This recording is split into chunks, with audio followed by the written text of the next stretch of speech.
sembako murah, bulanan, pasar murah di kelurahan itu sangat-sangat diminati oleh para ibu-ibu, khususnya untuk mengatasi inflasi atau harga pokok yang mahal ya. Oke, ya kawan-kawan, tema hari ini bersama komunitas ekonomi kreatif UMKM kan, Jakarta kan harus punya gagasan ekonomi baru, dan ekonomi baru itu paling kenceng ada di ekonomi kreatif. Motornya kalau kereta api itu adalah ekonomi digital ya. Ekonomi digital kita dengan penduduk sebesar ini masih kalah banyak dengan negara-negara lain. Nah, nanti tugas saya adalah mengawinkan mereka-mereka yang mau investasi dengan mereka-mereka yang punya teknologi di sebuah tempat yang difasilitasi. Makanya program paling konkret dari Ridho itu nanti working space itu, co-working kan kita gratiskan, termasuk minimal kopi-kopinya itu memang curhatan dari mereka. Kemudian lapangan pekerjaan dari konsep makro sampai konsep padat karya, pasangan Ridho ini siap menghadirkan 1 juta lapangan pekerjaan kan. Pengangguran kan 350.000 ya, dalam 5 tahun 1 juta lapangan pekerjaan baru, mudah-mudahan bisa diserap oleh warga Jakarta. Yang ketiganya, Gen Z ini kalau kena PHK, kita kan ada allowance ya, selama 3 bulan, agar mereka bisa hidup, survive, sebelum mereka dapat kerja lagi. Kalau itu masih bikin stres juga, ada apps dan mobil curhat, tempat cerita. Dan ujung-ujungnya nanti juga secara tata ruang, karena Jakarta itu ekonominya satu, ekonomi tata ruang, kita bikin kayak SCBD tapi isinya anak-anak digital semua ya. Ini sudah dilakukan oleh negara-negara maju dan Jakarta pasti terdepan menghadirkan itu.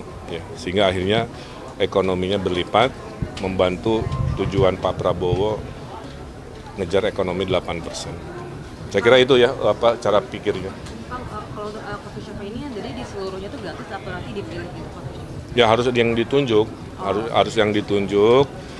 Termasuk nggak di coffee shop aja, kalau ada kantor-kantor pemerintah, kayak kemarin saya ke Glodok ya, di depan tuh ada Pasar Jaya, itu 2 lantai atasnya kosong. Daripada kosong kita bikin co-working, buat mereka kita bikin interior yang kreatif kan. Nah jadi tidak hanya di coffee shop tapi juga aset-aset kantor Pemprov yang mungkin pengisiannya tidak optimal ya. Yang penting mereka nggak jauh dari rumahnya, bisa milih. Domisili saya di selatan, ada co-working gratis Pemprov di selatan. Kang Emil, ini kan dari kemarin kan yang Kang Emil dorong kan entrepreneur ke masyarakat untuk menekan angka pengangguran.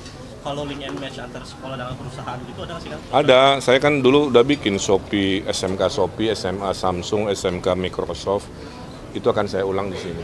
Jadi SMK itu ada bapak asuhnya. Bapak asuhnya itu adalah brand-brand besar.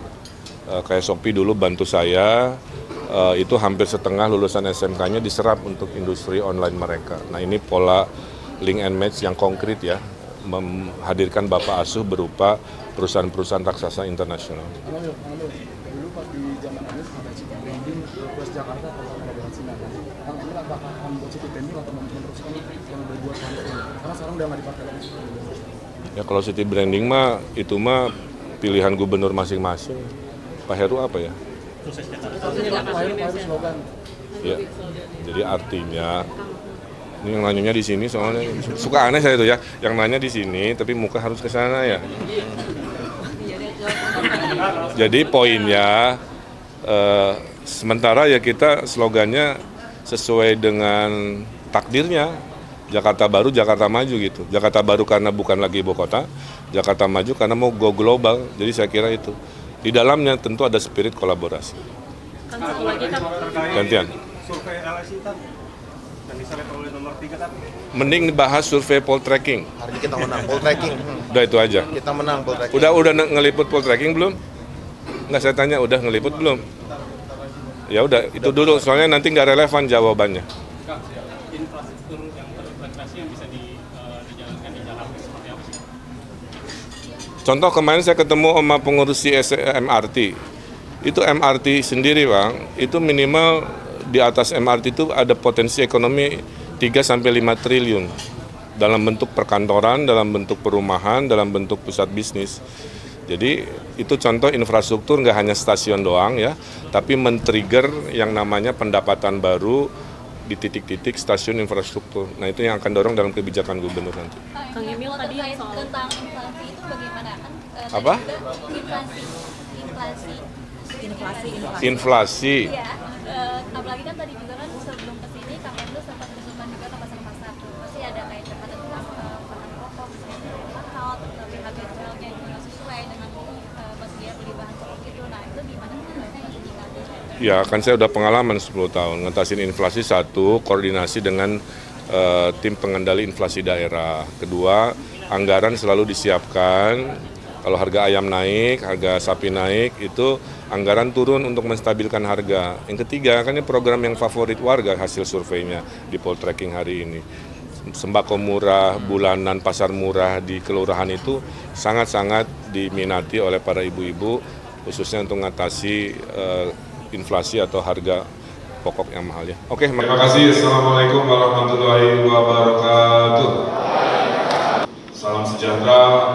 Shalom, Om Swastiastu, Namo Buddhaya, salam kebajikan. Dari gaya pola pikirnya, insya Allah ya, menjadi orang-orang sukses sesuai zamannya, yaitu pendidikan. Ibu kota itu mungkin butuh waktu 25 tahun. Ya.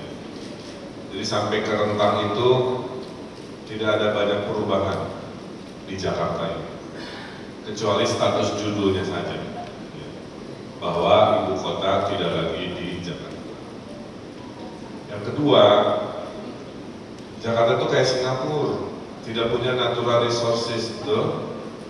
Makanya paling dekat piknik ke Puncak, naik bus sedikit ke Bandung, punya duit lebih ke Bali, kan gitu ya. Apa yang dilakukan Singapura? Dia bikin man-made destination. Nah, Jakarta juga sama. Kita harus membuat kota ini dibetahi oleh warganya. Karena ada 2 juta orang weekend selalu pergi. Sebagian ada di sini. The weekend sih pikirannya mau kemana. Dia buang duit 1 juta aja keluar Jakarta ya. Udah 2 triliun per weekend. Udah 100 sampai 150 triliun outflow di Bangka per tahun. Ya. Orang asing kalau ke Jakarta, dia spend hanya semalam. Okay. 3-4 malamnya pasti keluar Jakarta. Apa poin saya? Di New Jakarta, Jakarta baru harus cepat-cepat melompat mendefinisikan ekonomi barunya. Makanya kan saya semangat membuat kalimat Jakarta baru, melompat kapital harus seperti apa, Jakarta maju, melompat dan mau jadi kota global. Apa itu definisi global? Pergaulan kita harus internasional, Jakarta itu harus pede. Konser internasional lebih banyak, pameran internasional lebih banyak, nongkrong-nongkrong startupnya juga rada internasional harus sudah mulai dirintis. Mungkin investornya tidak hanya investor lokal, bisa juga sesekali atau lebih banyak venture capital atau investor juga internasional, menunjukkan kita market besar. Kekuatan Indonesia adalah populasinya. Ya. Hanya Indonesia di 2045 yang 70% warganya anak muda. Pertanyaannya, si 70% ini pilihannya 2, jadi mesin negara di Pak Edi, atau jadi beban negara, hobinya minta bansos. Betul? Sebelum nikah minta bansos keluarga, setelah nikah minta bansos negara. Nah berarti apa? Si generasi baru ini harus kompetitif, harus produktif.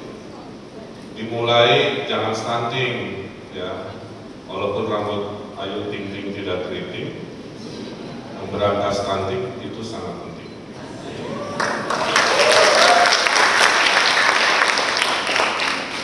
Makanya makan bergizi ini dipuji oleh orang asing. Saya ketemu beberapa orang bule. Ridwan, your president project investing to the brain of the next generation is important.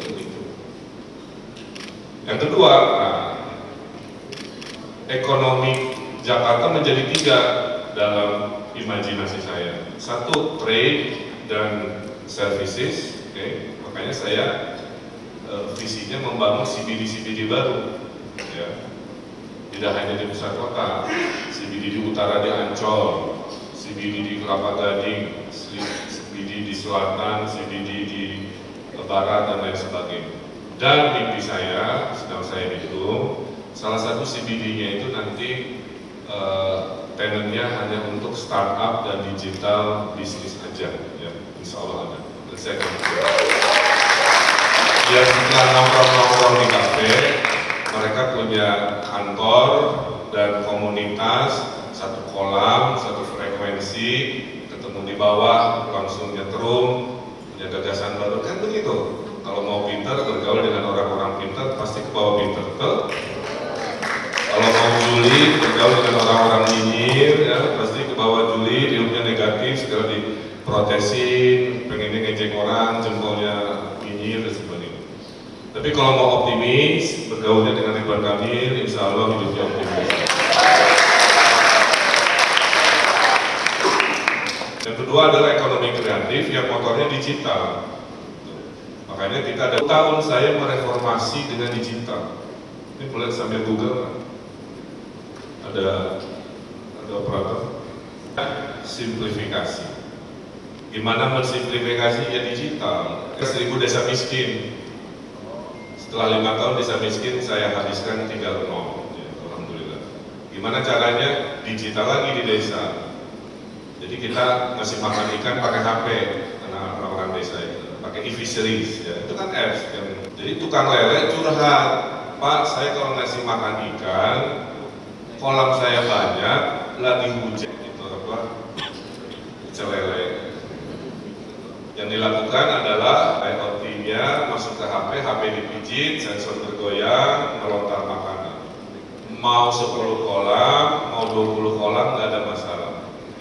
Menerapkan work from anywhere permanen itu provinsi saya sebelumnya.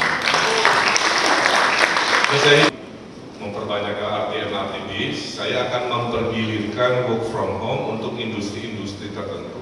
Senin industri media, Selasa industri hukum, gitu kan ya, Rabu apa dan seterusnya, sehingga pergerakan kendaraan bisa berkurang. Nah kembali ke yang tadi, yang konkret. Ini insya Allah ya, kebetulan saya arsitek, I know how to make it, ya gitu ya. Kantornya Pak Dr. Jansen, ya, sana tempat pamerannya. Jadi baik nggak ngumpul di dalamnya orang ya lagi kerja, kasih ruangan, ke semua gede-gede ya, semua yang dicita-citakan ini dimudahkan. Saya kira itu ya, gagasan-gagasan terkait digital, terkait supaya kita naik kelas menjadi kota global.